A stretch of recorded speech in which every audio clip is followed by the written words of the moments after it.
Je sais pas vous, mais moi j'écoute de la musique tout le temps. Quand je suis chez moi, quand je vais au travail, que je suis dans les transports, que je suis dans la rue, au sport, au travail même. Vraiment, il faudrait que je regarde combien d'heures par jour j'utilise Spotify parce que ça doit être pas mal. Mais donc, si je passe autant de temps à écouter de la musique, pourquoi ne pas utiliser ça à mon avantage et m'en servir pour apprendre et m'améliorer en coréen. Donc, dans cette vidéo, je vais vous expliquer comment je fais pour utiliser justement la K-pop pour apprendre du coréen. Donc, la première chose à faire, c'est de trouver les bonnes musiques. Bon, dans votre journée, vous allez écouter plein de chansons différentes et vous allez forcément capter un petit peu de vocabulaire, de grammaire. Mais si on veut vraiment utiliser la K-pop pour apprendre du coréen, on va devoir se poser un petit peu et choisir des musiques qui vont vraiment nous permettre de réviser. Là, il va falloir trouver des chansons qui sont pas trop rapides au niveau des paroles et qui seront donc plutôt claires au niveau de la prononciation. Parce que si vous prenez une chanson, je sais pas, d'une rap line de n'importe quel groupe, ça peut être un petit peu compliqué au niveau de la clarté de la prononciation vu qu'il rappe super vite. Et il vous faut aussi une chanson pour laquelle vous allez pouvoir trouver facilement donc, les paroles en coréen, la traduction en anglais ou en français, la romanisation éventuellement, et aussi pourquoi pas une analyse des paroles. Moi, la toute première chanson que j'ai voulu savoir chanter, on va dire en coréen plus ou moins correctement,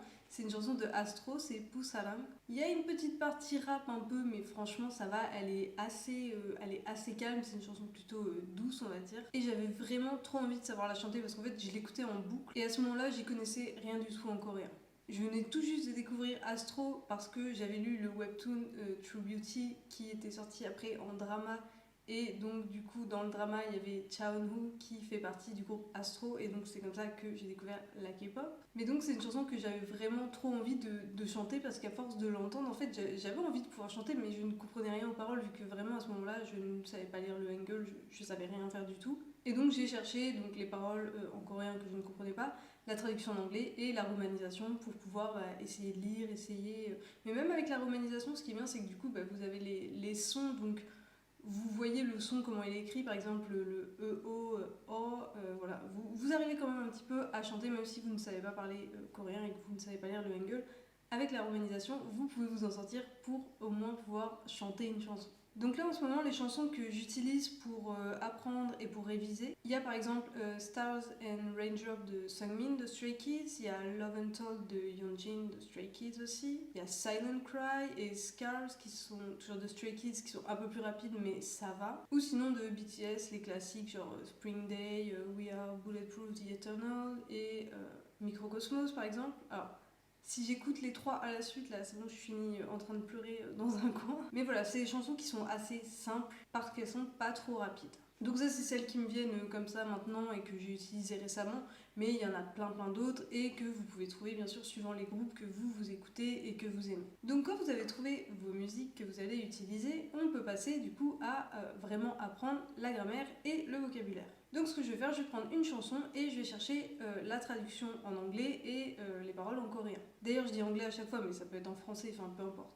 C'est comme vous faites, moi j'apprends anglais et coréen, mais si vous apprenez français et coréen, du coup vous prenez la traduction en français. Et donc ce que je vais faire c'est que je vais lire chaque phrase, donc en coréen et en anglais, et je vais essayer de voir s'il y a des choses que je comprends déjà, que je connais déjà, et aussi des choses que du coup je peux possiblement déduire grâce à la traduction. Et ensuite je vais regarder ce que je ne connais pas ou que je ne comprends pas, et il y a énormément de choses que je ne comprends pas, surtout parce que dans les musiques en général il y a beaucoup d'expressions, de jeux de mots, des choses assez subtiles que quand on est débutant, on ne comprend pas forcément, et c'est normal. Donc là, on ne va pas se focaliser sur essayer de tout comprendre directement. Le mieux, c'est vraiment de lire toute la traduction, en fait, en français ou en anglais, pour avoir une idée générale des paroles et de ce qu'elles veulent dire, quel est le sentiment en fait qui est exprimé dans la chanson. Et donc là on va pas essayer de tout comprendre, de tout apprendre, de tout décortiquer. Par exemple si je prends mon cas, je suis au niveau 3 de Talk to Me in Korean et il y a peut-être des choses dans cette chanson que je verrai que dans le niveau 7 parce qu'avant il y a d'autres choses que je dois apprendre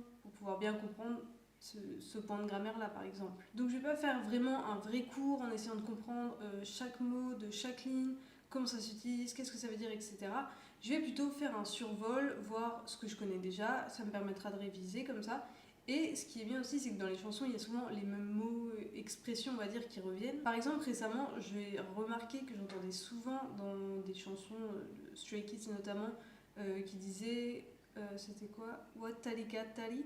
Et du coup, je me suis dit, ah, mais ça, je l'entends souvent, qu'est-ce que ça veut dire? Et du coup, j'ai été chercher, et ça veut dire genre back and forth, enfin bref. Du coup, c'est quelque chose que j'entendais souvent et je me suis dit, ah mais attends, qu'est-ce que ça veut dire parce que je l'entends souvent, donc je l'ai retenu, mais je ne savais pas ce que ça voulait dire. Donc j'ai été voir et depuis, du coup, ça m'aide à comprendre plus facilement certaines paroles de chansons parce que c'est quelque chose qui revient assez souvent. Donc n'hésitez pas, quand vous avez quelque chose qui revient souvent dans les paroles, que vous entendez et que en fait vous avez mémorisé en coréen mais sans connaître la traduction, allez regarder dans les paroles, vous copiez-collez si c'est en hangul et vous allez sur Papago, n'importe quel traducteur, pour voir ce que ça veut dire. Et comme ça, vous aurez appris quelque chose juste parce que, à force de l'entendre dans les musiques, en fait, vous l'avez mémorisé et vous apprenez super facilement comme ça. Ensuite, avec les chansons, vous allez pouvoir vous entraîner à la prononciation. Alors là, ça va être le moment de chanter, ok?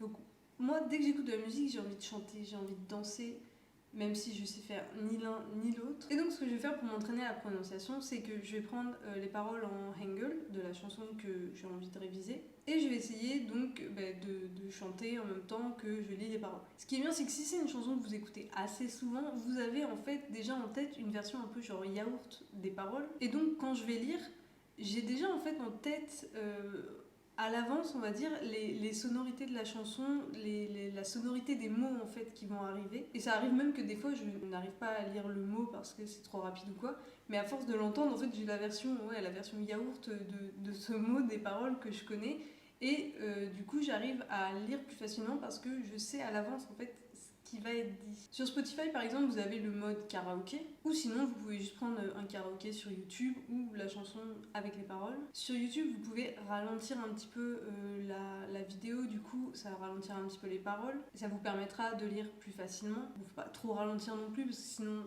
ça n'aura plus de sens. Vous pouvez mettre par exemple à 0,75, comme ça si la chanson est un petit peu rapide, ça vous permettra quand même de vous entraîner à lire les paroles. Et là c'est comme avec les dramas en fait, vous allez avoir direct la bonne prononciation des mots de la part de l'artiste, donc vous avez juste à répéter directement après en imitant sa prononciation pour avoir la prononciation correcte. Et donc ce qui est bien avec le fait d'apprendre avec de la musique, avec de la K-pop, c'est que ça va être super facile de répéter. Et comme on le sait bien maintenant, la répétition c'est primordial. Donc là l'avantage c'est qu'on va pas répéter en mode bête et méchant, genre une leçon qu'on a appris par cœur et qu'on doit répéter comme ça. Non, en fait, on le fait parce qu'on est en train d'écouter une chanson qu'on aime bien, qu'on apprécie, et du coup c'est un bon moment en fait. C'est pas quelque chose de forcé, c'est beaucoup plus simple. Du genre, je sais pas, si je suis dans les transports, dans le bus ou quoi, il y a une chanson, par exemple, je sais pas, il y a Silent Cry qui arrive, bim, je vais regarder les paroles sur Spotify pendant que la chanson passe et j'essaye de lire en même temps. Je veux dire, je suis en train d'écouter une musique que j'aime, j'ai rien d'autre à faire particulièrement, donc j'essaye de lire les paroles et comme ça m'entraîne sans me demander trop d'efforts. Et moi je trouve qu'il y a quand même pas mal d'avantages à apprendre et réviser avec la musique, avec la K-pop. Par exemple, vous pouvez graduellement augmenter en fait la difficulté. Vous pouvez passer par exemple d'une musique assez lente, assez calme, à une musique un petit peu plus rapide, un petit peu plus rythmée. Du coup, il faudra lire un petit peu plus vite, etc. Et contrairement à un drama, c'est beaucoup plus court. Vous pouvez le faire plus souvent, plus facilement. Ça vous demande moins de temps, on va dire, à se poser pour le faire. Moi je trouve ça super motivant aussi parce qu'on a des ressources genre à l'infini. Les traductions c'est super facile à trouver, il y a beaucoup d'analyses de texte, donc il y a vraiment une tonne de ressources à notre disposition. Et c'est aussi un bon moyen de mesurer ses progrès. Si je reprends l'exemple que j'ai donné un peu plus tôt de la chanson de Astro, au début je l'avais appris plus ou moins, on va dire, avec la romanisation, et maintenant j'arrive en fait juste à lire les paroles en même temps, à comprendre, parce que c'est une chanson assez facile au niveau du texte, on va dire.